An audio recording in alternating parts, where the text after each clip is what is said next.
Olá, hoje a gente vai mergulhar de cabeça no mundo fascinante e bem complexo, o das patentes militares dos Estados Unidos. Isso aqui é mais do que uma lista de nomes e insígnias. É uma verdadeira jornada que mostra como o poder e a responsabilidade são construídos passo a passo desde o chão da base até o topo absoluto da pirâmide.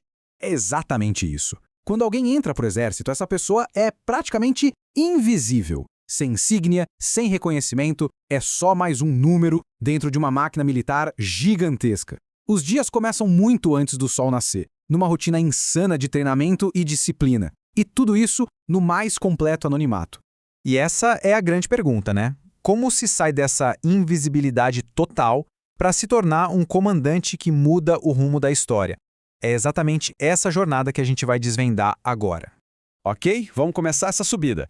Os primeiros degraus na carreira militar, olha, não tem a ver com mérito ou com habilidade. Tem a ver com tempo. Mas antes de mais nada, é preciso entender o código.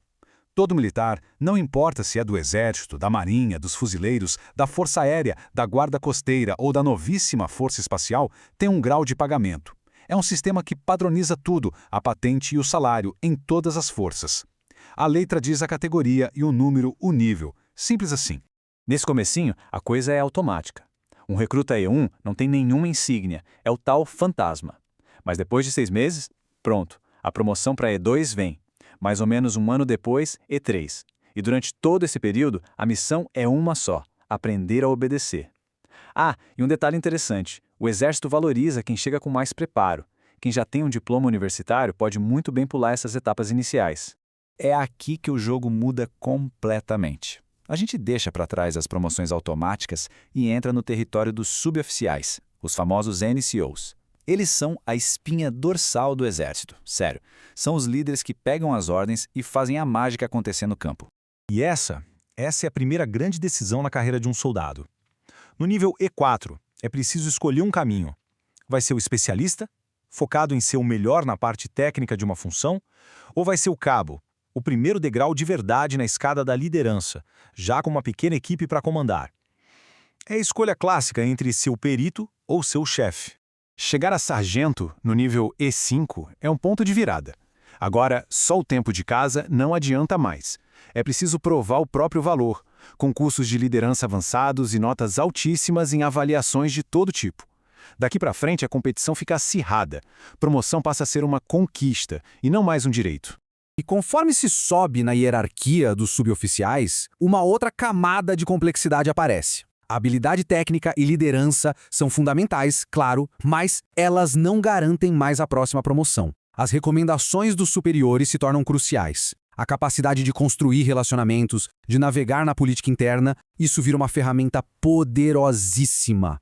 Lá no topo da carreira dos alistados, no nível E9, o poder se manifesta de 3 formas bem diferentes. Tem o sargento-mor, que é o mestre técnico, o especialista dos especialistas. Tem o sargento-mor de comando, que é a ponte direta entre a tropa e o general, aconselhando os comandantes de unidades enormes.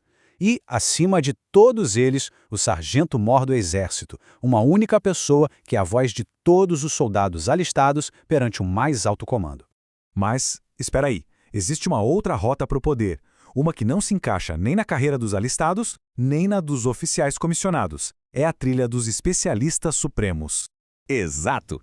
O Exército percebeu que precisava de uma categoria para aqueles militares que são mestres absolutos em áreas super complexas, sabe? De aviação, a inteligência de sinais. E é para isso que existem os suboficiais, ou Warrant Officers. Eles ocupam um lugar bem único na hierarquia. São nomeados por um mandato especial, daí o nome em inglês. Em termos de patente, eles estão acima de qualquer sargento, mas abaixo de qualquer oficial comissionado. Eles são os consultores, os mentores, os caras que resolvem os problemas técnicos mais cabeludos e garantem que a máquina de guerra funcione como um relógio. E agora a gente chega na categoria final, onde a autoridade não é só conquistada no campo, mas é concedida por uma comissão que vem direto do presidente. Estamos falando dos arquitetos do campo de batalha. E aqui a gente encontra uma das coisas mais curiosas, um paradoxo mesmo da hierarquia militar. Imagina a cena, um segundo-tenente de 20 e poucos anos, recém-saído da academia, tecnicamente tem uma patente maior que a de um sargento-mor com décadas de experiência. Um cara que provavelmente tem mais tempo de exército do que o tenente tem de vida. É claro que, na prática, o oficial esperto vai ouvir e aprender com a experiência do sargento. É uma dança, sabe? Uma dança bem delicada entre a autoridade formal e a sabedoria prática. A jornada de um oficial é uma escalada de responsabilidade. Começa com um tenente liderando um pelotão. Como capitão, o comando já aumenta para uma companhia. Um tenente-coronel, por sua vez, é responsável por um batalhão inteiro. E um coronel comanda uma brigada, uma força com milhares de soldados. Chegamos ao topo da pirâmide. As patentes onde as decisões não afetam só batalhas, mas o destino de nações inteiras. Bem-vindos ao mundo dos generais. A primeira estrela é a do general de brigada. Nesse nível, o foco já não é mais a liderança direta, e sim gerenciar operações muito complexas. Muitas vezes, eles atuam como subcomandantes de uma divisão, garantindo que a estratégia vire tática no campo. Com 2 estrelas, vem o major-general. Agora, o comando é sobre uma divisão inteira. Pensa numa força de uns 14 mil soldados, com tanques, artilharia, apoio aéreo, tudo. É como comandar uma pequena cidade móvel, cheia de poder de fogo. A terceira estrela é do tenente-general. E aqui a escala de responsabilidade, bom, ela explode. O comando agora é de corpos de exército, que podem ter até 40 mil militares e são responsáveis por operações gigantescas em escala continental. E, finalmente, a quarta estrela, a patente mais alta em serviço ativo, o general.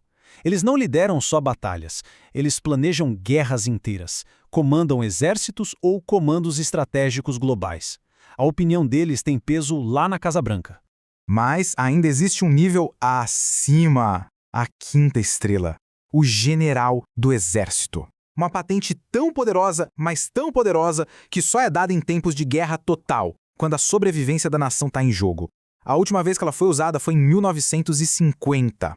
E acredite se quiser, tem mais. Uma patente quase mítica. Um nível de autoridade tão absurdo que seria o equivalente a um general de 6 estrelas. O general dos exércitos. Foi concedida só 2 vezes em toda a história dos Estados Unidos.